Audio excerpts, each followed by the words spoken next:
السلام علیکم ورحمۃ اللہ وبرکاتہ۔ سامعین محترم، آپ دیکھ رہے ہیں امام مسلم میڈیا سینٹر، زیر انتظام مرکز سارہ حدیث بکھر۔ آج ہم آپ کو بتائیں گے کہ ایک مکھی کی وجہ سے ایک آدمی جنت میں اور ایک دوزخ میں جائے۔ طارق بن شہاب مرفوع روایت کرتے ہیں کہ صرف ایک مکھی کی بدولت ایک شخص تو جنت میں داخل ہو گیا اور دوسرا دوزخ میں۔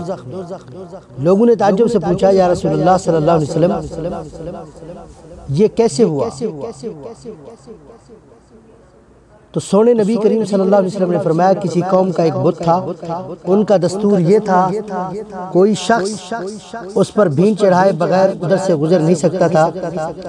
اتفاق سے دو شخص ادھر سے گزرے، انہوں نے اپنے دستور کے مطابق ان میں سے ایک شخص سے کہا، نیاز چڑھا۔ وہ بولا، اس کے لیے میرے پاس تو کچھ نہیں ہے۔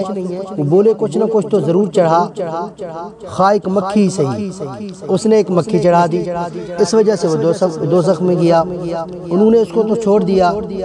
اب دوسرے سے کہا کہ تم بھی کچھ چڑھا، تو وہ بولا، اللہ کی ذات کے سوا میں تو کسی کے اور نام کی نیاز نہیں دے سکتا۔ یہ سن کر انہوں نے اس کی گردن اڑا دی، اس لیے وہ جنت میں داخل ہو گیا۔ اس لیے میرے بھائیوں،